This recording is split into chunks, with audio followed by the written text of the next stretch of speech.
This is a GTA Wire product. Be sure to check out gtawire.com for ways to support and explore other content.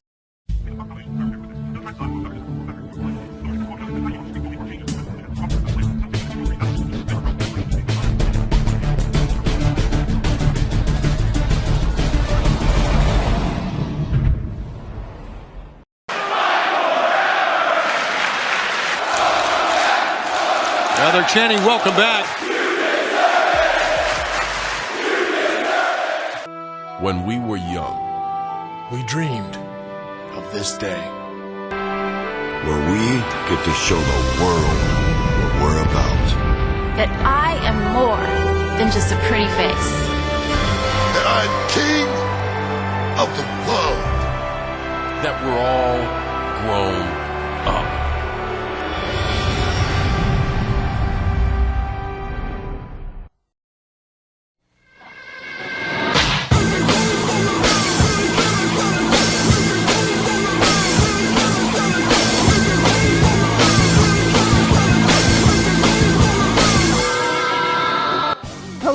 And welcome to the third episode of Fan First. I am professional wrestler Holden Albright, aka Brendan C. And that song you heard at the beginning was Everybody on the Ground, the very first SmackDown intro. I am your co-host, the barn burner, the bandit, Landon, independent professional wrestler. And we are back for the third installment of Fans First. And with that, we are bringing you some wrestling goodness for the month of June. We will be covering June 1st to June 14th, the 2 weeks in the day-to-day history in births, deaths, and events. And we'll be back in 2 weeks right here on the Hub Sports Entertainment Network. We are representing GTA Wire, Van Holden tonight, every Monday night, live at 7 p.m. Eastern, 7 a.m. Malaysian time, so technically Tuesday morning. And on podcast feeds on Wednesday, look up GTA Wire wherever you're listening to this. And without further ado, let's talk about some birthdays for the month of June.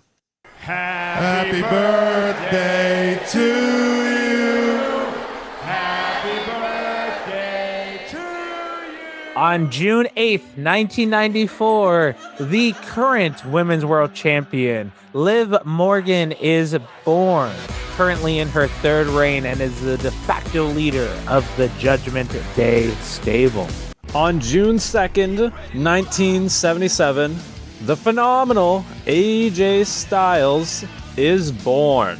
From high-flying X-Division action to the grandest stage of them all, WrestleMania, AJ is a true wrestling pioneer. Happy birthday, AJ Styles. On June 6, 1985, Drew McIntyre, the Scottish psychopath, is born. He is the first and only British and or Scottish world champion in WWE history. Mom, I did it. I won the ECW television title. And just after 3 months, I'm the champion. And even if I die next week, and I might, Jay, they can never take away the fact that I've been the champion. I don't know what to say. Lucky, I hope you realize as the new ECW television champion, you're going to have to defend that belt. I will. I won't be a closet champion. I'll defend against everybody. Any idea of who your first title defense might be with? I have no idea. Jay, I don't know who. Kevin Sullivan. Kevin Sullivan? Oh, God. On June 4th, 1973, one of ECW's most unlikely warriors was born. Mikey Whipwreck, a man who did not look like a champion, but would always keep surviving long enough to become one. A true underdog in a lot of ways, but a true ECW original. Happy birthday, Mikey Whipwreck. And now, we did celebrate some births, but the other side of life is death. So unfortunately, there have been some pro wrestling pioneers and personalities that have passed away in June. On June 1st, 1998, the wrestling world lost the Junkyard Dog, who I have an appreciation for, as he is one of my dad's all-time favorites. So the Junkyard Dog, unfortunately, after a very awesome wrestling career, passed away June 1st, 1998. Rest in peace, JYD. In the early days of television, wrestling was one of the most popular sports on TV. Today, it is still viewed by millions of people. And our next guest is one of the most popular and most successful wrestlers in the United States. Ladies and gentlemen, please meet the world's most dangerous wrestler, Dick the Bruiser. On June 11th, 1991, former AWA and WWA World Heavyweight Champion Dick the Bruiser passed away. On June 13th, 1982, the world lost High Chief Peter Maivia. No stranger to the bloodline, Peter Maivia, the grandfather of someone you may have heard of, Dwayne "The Rock" Johnson. Rest in peace, High Chief Peter Maivia. From the Isle of Samoa, weighing 285 pounds, High Chief Peter Maivia. My grandfather was one of the very, very first, if not the first, Samoan wrestler to become known on a worldwide basis. Also, on June 13th, but in 2009, legendary Japanese wrestler Mitsuhara Misawa passed away. He's also known as the founder of Pro Wrestling Noah. He actually died from an in-ring injury, basically being decapitated. On June 7th, 2019, former WWE champion, the first Triple Crown champion in wrestling history, Pedro Morales passes away at 76 years old. WWE is saddened to learn of the passing of WWE Hall of Famer Pedro Morales. From Culebra, Puerto Rico, weighing 240 pounds, Pedro Morales. One of the greatest Hispanic superstars of all time, Pedro Morales began his groundbreaking legacy with WWE in 1970. I'm born and raised in a small island, 28 square miles, about 800 people when I lived there. Despite his small beginnings, the modest and friendly superstar quickly became a worldwide sensation. No matter where you go, if someone asks you for an autograph, they want to shake your hand, you take the time to do it, and this is one of the reasons you are so popular. One of the greatest loved champions of all time. On June 7, 2006, we gotta remember John Tenta, a man who had many names in the WWF, WCW, whatever you want to call it. Earthquake, Golga, the Shark, whichever you prefer. Rest in peace, John Tenta, who at just 42, his life was cut short due to a battle with bladder cancer. So rest in peace, John Tenta. Well, Shark, I gotta tell you this. You take a look at what Big Bubba did to you. Hold on a second. What? I'm not the Shark. I'm not a fish. I'm not an avalanche. I'm a man. Also, 2023, June 7th, the Iron Sheik passed away at 80 years old. All countrymen make him humble. Suplex him, put him in the camel clutch, break his back. We're about to get the real story, JR. Ever since last Monday night, the question that seems to be on everyone's mind is Stone Cold Steve Austin really gone? Sadly, the answer to that question is yes. Wow. I know I don't like it any more than you do.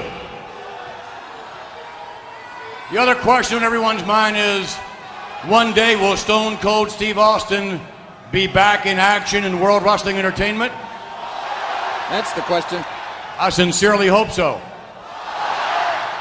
But quite frankly, I really don't have the answer to that question, and I'll tell you why. The fact of the matter is this. Austin can take his ball and go home.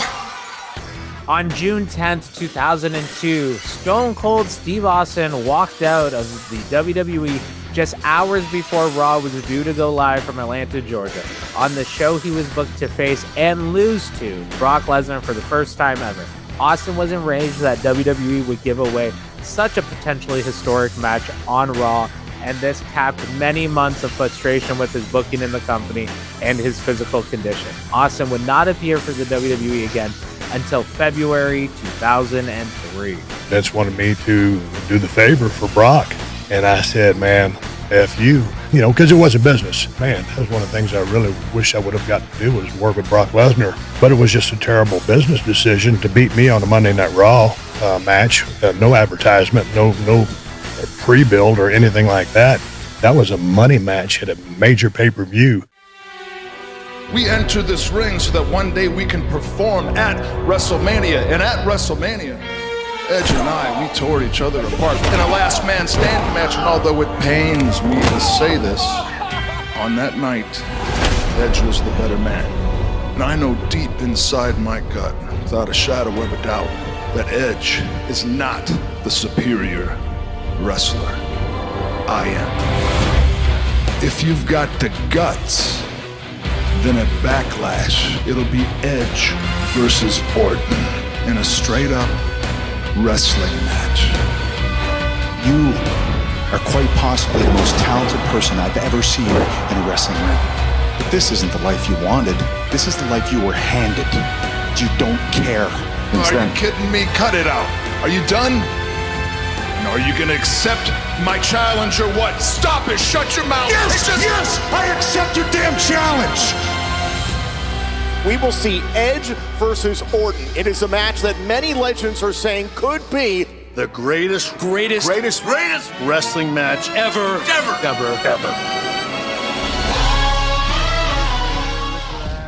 On June 14th, 2020, during the height of the COVID-19 pandemic, WWE hosted Backlash inside the Performance Center, not yet the Thunderdome, and the majority of the event aired live. However, the greatest wrestling match ever, as it was dubbed, between Edge and Randy Orton, was in fact pre-recorded on June 7th. And now, from Stage 21 at Universal Studios at Universal Orlando Resort, it's total non-stop action wrestling Impact.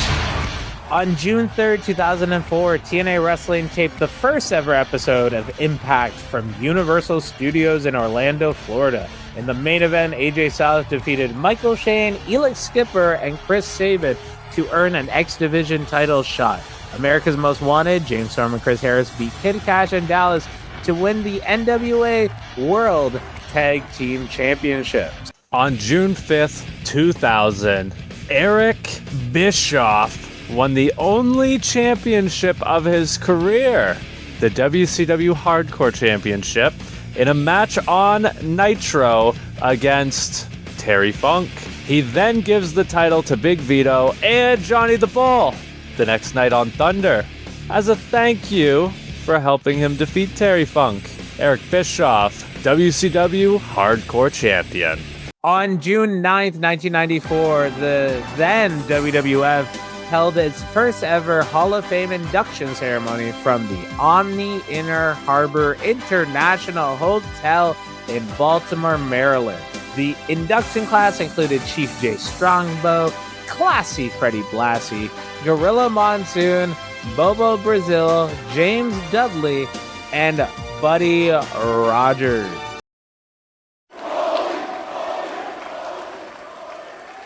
And I was gonna take the high road and just say thank you and leave. Don't take the high road, Paul. But I have something to say to you! Let the bodies hit the floor. Let the bodies hit the floor. Let the bodies hit the floor. The tribe of Extreme has risen again! On June 12, 2005, WWE presented the iconic ECW One Night Stand pay-per-view from the Hammerstein Ballroom in New York City. The show marked the revival of the ECW brand for the first time since the company fell into bankruptcy in 2001. And the show was produced as a faithful ECW show down to the size of the ring, graphics, and camera angles, even the usage of Enter Sandman by Metallica for the Sandman. The show was a critical success, eventually led to the revival of the brand 12 months later as a weekly show. In the main event, the Dudley Boys, in their last match before heading to TNA, donned their tie-dye gear one last time to defeat the Sandman and Tommy Dreamer.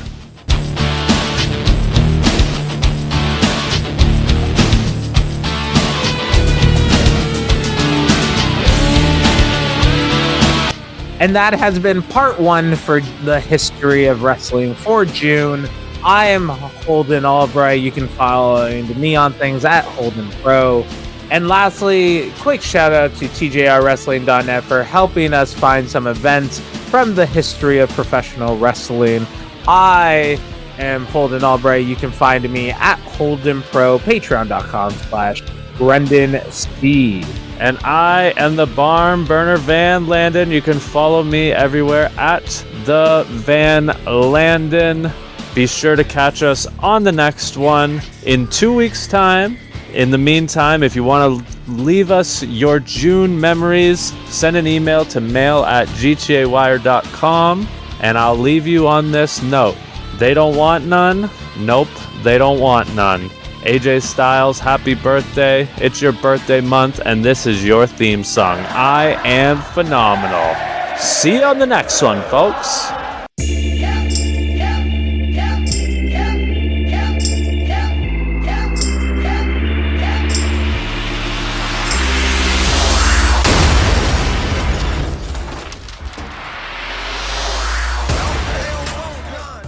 Fan First is a GTA Wire podcast in association with the Hub Sports Entertainment Network, hosted by Van Landon and Holden Albright, created by Brendan C., produced by Brendan C. and Corbin Joslin, associate producer Randy C. I've been Bobby. Take care of yourself and each other.